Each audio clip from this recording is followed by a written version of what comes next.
évident de prendre certaines décisions. Maintenant, moi, je trouve que ça m'aide quand je sais que je le fais pour le bien de l'entreprise. L'entreprise m'a mis là pour gagner le match. Donc, c'est rien de personnel, même si c'est ma mère, parce que je ne lui veux pas de mal. Ce n'est pas personnel, c'est ou bien elle part, ou bien tout le monde perd. Et il y a des manières de parler aux gens pour leur dire que par exemple, ça ne va pas marcher. On va en parler un petit peu tout à l'heure. D'accord? Donc, quand on a parlé de décisions difficiles, j'ai trouvé cette publication sur Facebook, j'ai aimé. Celui qui réussit prend de bonnes et de mauvaises décisions. Celui qui échoue ne prend pas de décision. Et c'est ça le problème, c'est que on oublie qu'en tant que leader d'un groupe qui doit être visionnaire, je vais prendre des décisions. Et il y en aura qui sont mauvaises. C'est pas parce que j'ai pris une décision que toutes mes décisions vont être bonnes. Si on voit Elon Musk ou Bill Gates ou Steve Jobs ou je sais pas quoi, ils prennent des décisions et ça marche pas. Moi, je pense toujours à Hollywood.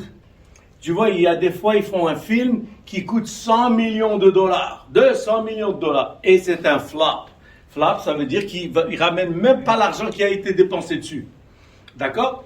Ça veut dire quoi? Ils ont pris une décision, ils ont dit ce thème va marcher, les acteurs, et ça ne marche pas. Mais ce n'est pas pour ça que Hollywood, ils ont fermé. Dans notre parcours, il va y avoir des mauvaises décisions.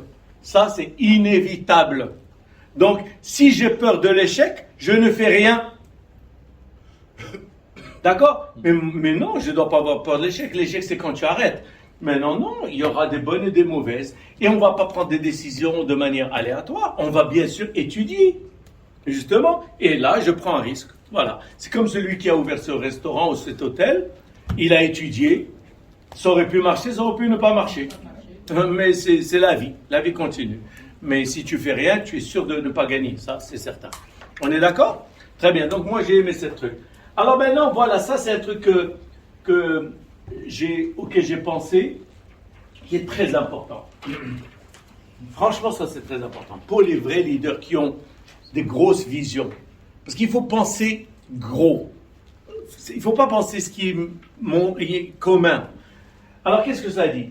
Gros objectifs égale grosse récompense. Pendant les années 80-90, on se dit, tu sais, on va investir en Afrique. On va mettre des antennes, on va dépenser de l'argent, on va voir des gens qui vont prospecter, on va faire le laboratoire. Et ça risque de ne pas marcher. On va dépenser beaucoup d'argent et ça risque de ne rien donner. Mais si ça donne, une grosse, voilà. Tous ces gros multimilliardaires marocains, ils ouvrent des banques en Afrique parce qu'il y a de l'opportunité. Ils vendent des téléphones portables parce qu'aujourd'hui, l'Afrique elle est assoiffée de tout. Elle veut tout acheter. Mais attention, il y a l'instabilité, il y a la corruption, il y a le truc. Bien sûr qu'il y a un risque. Celui qui ne tente rien n'a rien. Et voilà. Celui qui ne tente rien n'a rien. Donc maintenant, vous, dans votre périmètre, vous devez penser gros. Maintenant, regardez l'avantage.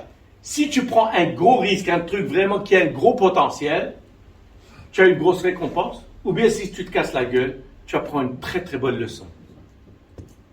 D'accord? Ça, c'est qui va te rendre meilleur après. Maintenant, regardez le paradoxe.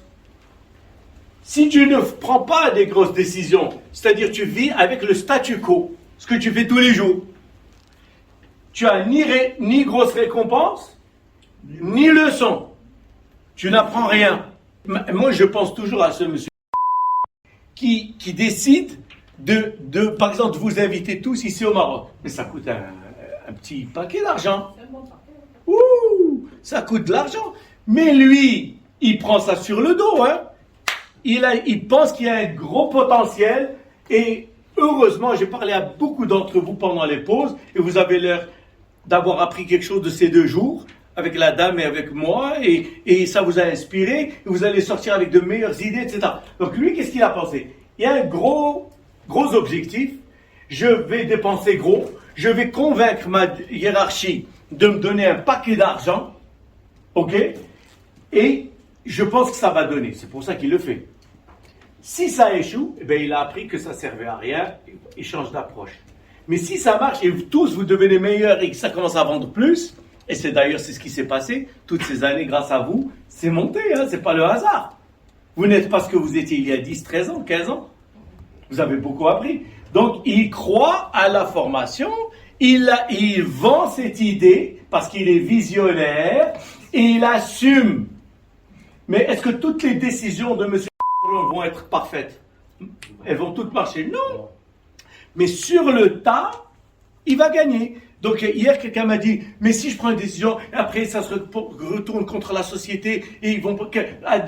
Comment je vais voir les patrons après? J'ai dit, mais ton patron, est-ce qu'il n'a jamais fait de gaffe? D'accord? Et maintenant, est-ce que ton patron il va te juger sur une action? N'oubliez pas que vous avez un historique, des antécédents. Tu crois que le premier venu va venir, il ne le connaissait pas, il leur dit, donnez-moi tant d'argent, je vais amener les Africains ici, on va les mettre dans un hôtel, on va le resto, blablabla. Ils vont lui dire, tiens, prends l'argent. Ils ne vont pas le faire. Pourquoi ils le font? Parce qu'il y a un historique de succès, échec, échec, succès, échec, échec. D'accord? Mais sur le tas, la société gagne avec M. Ceci n'est pas de la théorie, hein. Ceci est la réalité que désire voir se produire dans votre périmètre.